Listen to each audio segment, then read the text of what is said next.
axe fans, welcome to the Axe Studio. The Axe Studio, you're gonna have an axe channel, you're gonna have an Axe Studio here, right? And I've already checked the safety parameters on the go back. I don't know what you call this. Like before you hit these sharp sons of bitches right here. These back here are sharp. Alright, so we got good back safety. It was safe, right? Okay, in the Axe Studio. Hello, welcome back to this channel. I haven't had video in forever. I didn't even know I was gonna do any more videos. Honestly, a couple months ago, I'm an axe collector. I got a bunch of old axes. I like axes. I fix them up, you know, I collect them, study history. It's just my thing, right? And so a couple months ago, I just made it a personal goal to do a series of comparative chopping kind of competitions with a lot of these axes I really wanted to try and compare to each other. I called it Axe Arena, and I did 9 freaking videos. 9 freaking videos, like 15-minute videos. And you know, shooting videos hard, editing videos hard. These were major investments of my time. I just powered through it best I could. Really, it was just a personal goal. I just wanted to do something. I just wanted to do something, you know, fun and positive, and you know, meet more people that like axes. That's about it. And so did it. And so now I got 2 hours of this footage out there and some reviews and stuff like that. I, you know, kind of launched this little axe channel, dressed it up just, you know, for fun. And when it was done, I was really tired and burnt out on doing videos. I didn't know if I wanted to keep going with it. You know, you can nuke the YouTube channel just like that. It never happened. But met a lot of great people. I had a lot of great feedback. Some people enjoyed the science of it, right? Doing the research and just, you know, exploring myths and claims and things like that. Axes. It was fun. I had good feedback. I really appreciate it. So it encouraged me. I said, why not? Okay, let's keep going with this channel. So I made a studio. It was really cool. I'm not saying it's Rockefeller Center level on this, but, you know, got some axes, boxes, right on. So this channel's just a fun axe channel. I guess it's educational is probably its purpose, and we just take axes seriously. And I'm gonna look at learning and testing and trying out new axes and old axes and techniques and different ways of fixing them up. And that's pretty much what I've been doing the last 3 weeks. I've just been buried in my now garage turned workshop with just shit everywhere now. Basically become a cave of soot, chaos, and broken dreams, you know, in equal parts, probably. Just piles and piles of projects, piles, stuff I will never get to ever. I'm looking at a Kelly registered axe in really good shape, a Connecticut. I need to spend 40 hours on it. I'll never get to it ever. I'm making some to sell. I need to sell some axes. I need some money because, you know, I don't have a job. Well, I have time to do this. So, fun axe channel. And I also realized how, you know, you do these like the axe arenas. Who's gonna watch? Who in the future is gonna? No one's gonna search Axe Arena. You know, it's like this is lost stuff. It's gone forever because no one's gonna find these videos. But it was cool stuff. So I wanted to basically a review and highlights of the whole Axe Arena series, right? And who won and why, and the stuff I learned from it, right? And just give you some idea what's kind of stuff I like to do on this channel, and hopefully we'll keep doing in the future. So let us review Axe Arena Season 1. Okay, so each Axe Arena had 3 competitors in it, and they were often chosen because they were similar in certain ways and different in certain ways, right? So I try to test like different aspects of an axe compared to something, you know, different, and just to see what that was. So Group A, my very first video was a Holtzbrook Dayton pattern, a 4-pound big Dayton. They called them Yankees. The Swedes called that pattern a Yankee pattern, and hard to find in the 4-pound size, and I put it on a big 34-inch white oak handle. White oak is interesting handle material. And I had this, and it went up against Grain Runout Experiment 1 Alpha, which is a tongue-in-cheek name for this piece of crap 5-pound Kelly flint edge monster head on a handle that has everything wrong about it in terms of its grain orientation. Everything that's supposed to be, this is the opposite, right? And it's a vintage handle, it's old, dry, okay? And they just put it up there, and the whole idea is, can I break this axe? So I've been like testing it several times, you know, trying to break the handle, and it's going nowhere. It is so painful to swing. I don't know what's going on. It would be an interesting study to try to fix it up so it's nice to swing. Something's not right with it. And then up against stock Granforsbruck felling axe. That's how you say it in Sweden. I don't want to brag or anything, but in October I went to Sweden. Yes, I went on an axe pilgrimage to the Holy Land. I did the 2-day make your own axe forging experience at Granforsbruck. They have an educational forge there, right, where they've got, I think, 10 student forges with a main forge, and they get someone from a very rich community of excellent blacksmith to just do a 2-day class. And you don't really learn how to forge and master this technique. You just do it, and you get a chance to do it. So, you know, it's one of those bucket list kind of things. Went over there and did it, and was able to tour, you know, of course, Granforsbruck.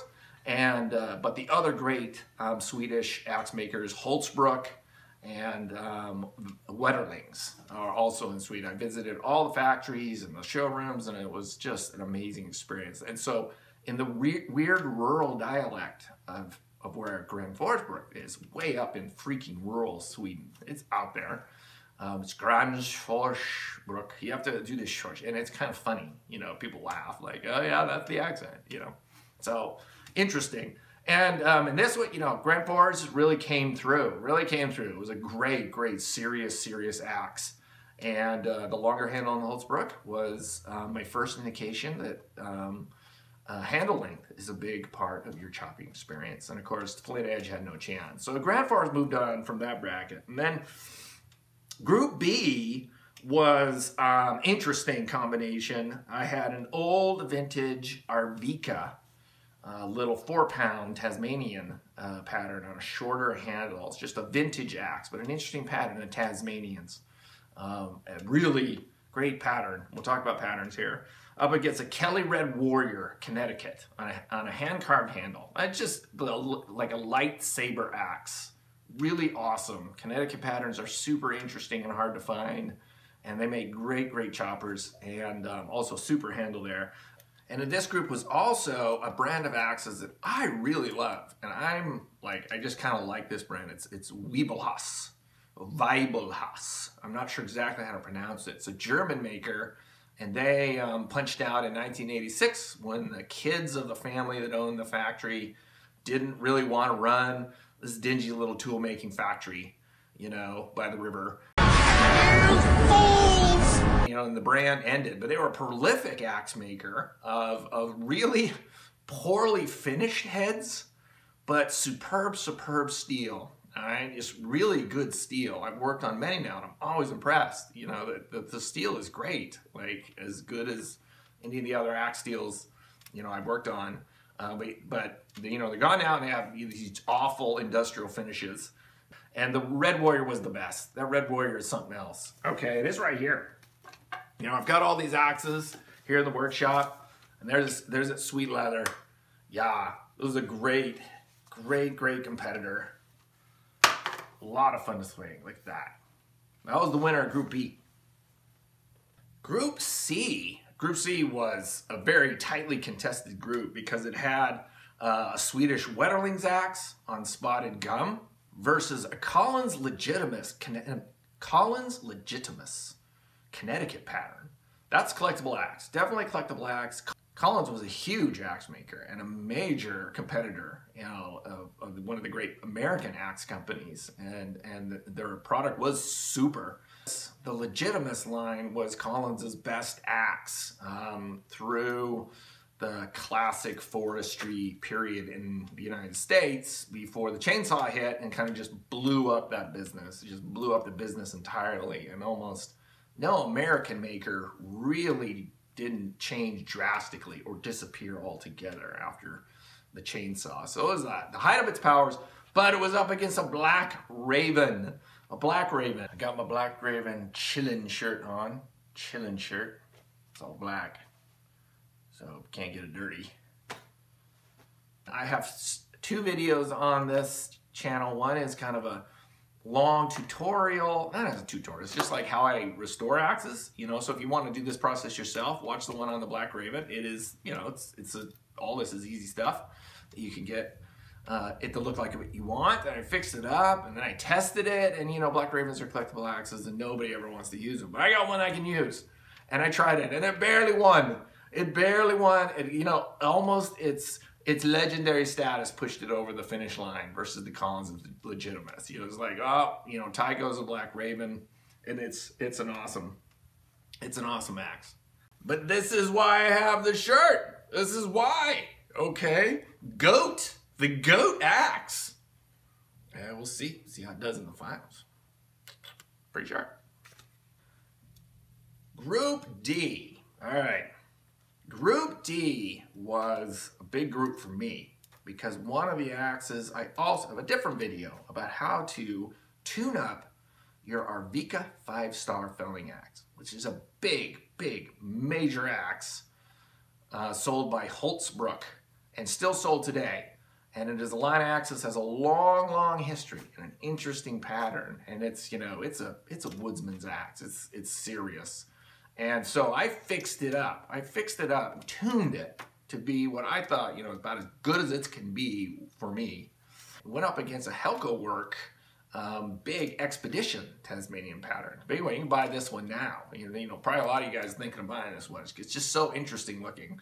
Went up against that versus a smaller Grand Fours vintage axe with a really nice handle. So here, this is a big weight axe now, 4.5 pounds, okay, on the Helco and the Arvika. And Helco was, for me, a major struggle. It was a big struggle. The Helco was a struggle for me. The handle, the head, you know, there's a lot of things that need to be done to tune that axe. And I'd really like to do it. I think it would be amazing once it's tuned, but out of the box, it's not there. And it was extremely gratifying to see all the work I put into the Arvika pay off in spades, just in performance. This is just a great axe. This is great steel. This handle is a monster. You know, so I thinned it and shaped it to me. I put a really aggressive, smooth, full convex grind on this big Tasmanian pattern. And man, it is great. This is just a wood destroying machine now. It just straight up, I don't care. Come to my workshop, let's swing this thing in the backyard. You'll see destruction. I'm gonna have to watch confirmation bias in the finals, whatever those finals are gonna be, right? Because, you know, these different axes, their performance depends on what I've done to them. Others are straight out of the box. I can't give myself an unfair disadvantage, but boo! It's cold in this garage. It's cold. You guys in the Midwest are getting clobbered with cold right now. Like what this polar vortex is killing all life, right? Well, it is unseasonably warm here, which is cold, but you know, I'm in my Black Raven shirt in the garage, and you guys are huddled by any heat source right now. So Group E.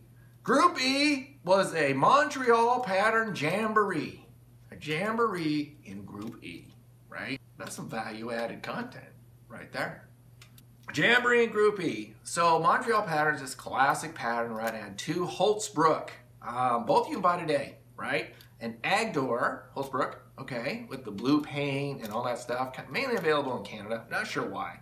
Holtzbrook has some crazy distribution strategies, right? You can get the ones painted blue in Canada. We can get the premium series, which are really nice, you know, forged flake blackened axes with the nice polished bevels. We can get those here in the United States. You can't get those in Europe, apparently. Like, you can't, all kinds of stuff. But, so I had 2 of theirs. Holtzbrook, one of my favorite brands, against a Walters Black Diamond, a vintage Black Diamond on a longer handle. Okay, so a lot of just very similar heads, very similar angle geometry. One, the Agdor, had a screaming, what we call the danger zone. Yes, the danger zone in Axe Arena is 20 degrees or less. If you put a grind on there of 20 degrees or less, I'll put it in the danger zone. Because that technically, the axes and the steels they use and you know, it's like, that's not recommended. That's exceeding recommended usage. But that really aggressive angle on the geometry transforms the performance of an axe. Like, transforms it. That's not an overstatement. Try this yourself. You know, put a grind in the low 20s on a good steel axe and watch how that chops like night and day. Like, it's like, whoa, like, wow, I'm not bullshit. Across the board, this was true. That's no bullshit. That's no bullshit. Across the board, this was true, at least in all my tests. So it came down to the who holds Brook, because one is the Dave Canterbury American Felling Axe. It was just stock right out of the box, didn't do anything to it, and a straight handle. And the Agdor, of course, had the really aggressive grind, which chopped so well, just sliced so well, held up great. It wood wasn't frozen at this point when I was testing these, so this was not frozen wood. It wasn't even that cold. All right, so there's no damage during that test to the low angle, which is good, you know, good sign. Pretty much in this group, we're starting to realize how important handles are, and like, straight handles are not a gimmick. Straight handles are not a gimmick. And the Dave Canterbury American Felling Axe won that bracket. It did, with this 25-degree factory flat grind versus this super guillotine danger zone. It prevailed, and it was pretty much the handle, which made me really thinking more about handles and why I like certain handles and why other handles really felt uncomfortable. And Group F, Fantastic Swedish Disco. Watch the video. That's a pretty entertaining video. That's a pretty entertaining video. I had a ball with that video. Fantastic Swedish Disco. Fantastic Swedish Disco. Good time and big double bits. When do you get to try those out, right? So I had two, a Granfors Brook double bit giant swamper and a vintage Holtzbrook Agdor swamper. Same, you know, that same long classic pattern that they used on big trees in the Pacific Northwest back in the day, versus personal favorite, all original, historical reproduction, Kellyworks Red Warrior Western pattern. Glorious, glorious original handle, painted out myself. A lot of flaws. It was way back in the R&D phase of painting axes. Learned a lot. It carried the day over the big swampers, and again, it was the handle. The handle was sweet, and handle was sweet. Double bits are sweet. Double bits are a serious option. You know, if you're actually felling trees,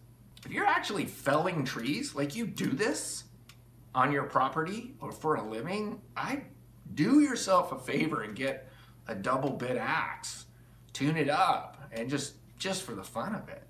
That's a serious axe. Group G, I told you about a lot of videos. Group G was a German axe, a fancy German Bavarian pattern, almost like an executioner's axe is what I think, you know, most people like, my God, it's for chopping off heads. It's not for chopping off heads. It's a very legitimate pattern, goes way back to the Rhineland and the Bavarian and other patterns that the Germans and, you know, used for years. Germans, Austrians, you know, Italian Dolomites, you know, a whole Central European thing. This is a major pattern, right?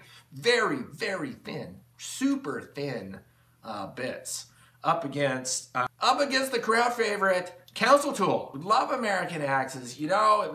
I know it looks like I just care about the fancy European stuff, but I'm a big Swedish axe fan. It's true, big Swedish axe fan. But Council Tool is a super high quality maker. But I pulled the trigger on one of these new Council Tool Sport Utility jersey patterns, full size axe, 3.5 pound jersey pattern on a 35-inch handle at an incredible price, And I was very impressed. For the price, it was outstanding. But they were both up against a custom forged axe. It was one of the few custom forged axes made by a brilliant blacksmith in Latvia, of all places. I know, long story, watch the video. But the custom axe, the Latvian axe, has a welded bit, meaning it has a super, quote unquote, super steel bit welded into the axe, which is a thing that you could do with axes.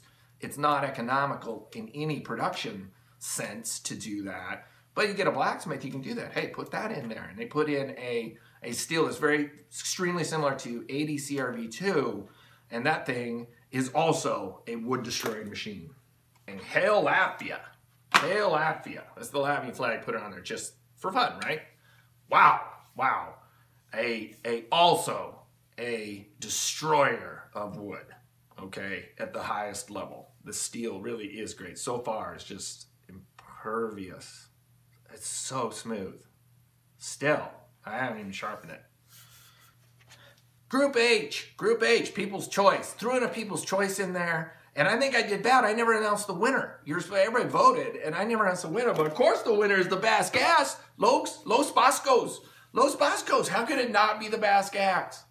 Look at that. Kicking the bass axe with the bass. Kicking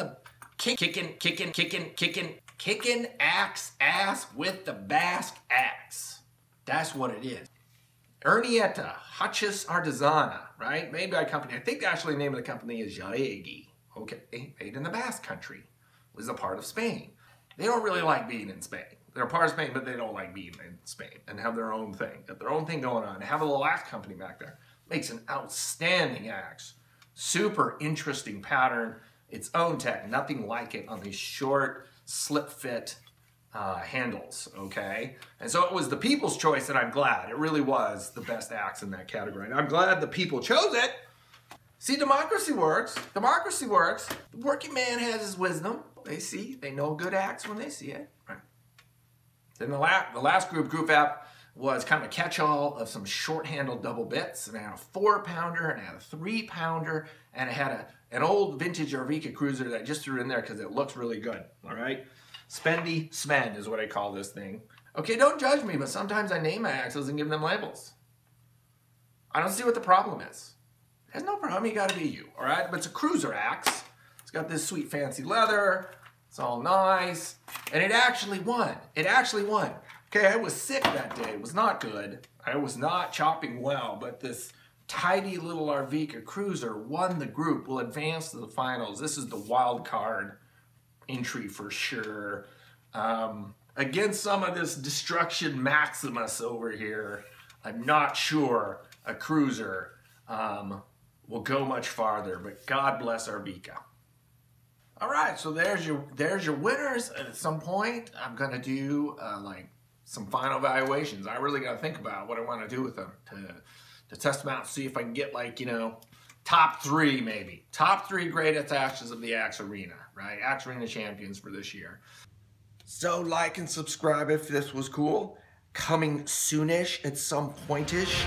Big steel swinging. The battle of 5 Arvikas. And in a world where trees need to be chopped, prepare yourself for the wrath of Keech. Thanks, hope you had a good time.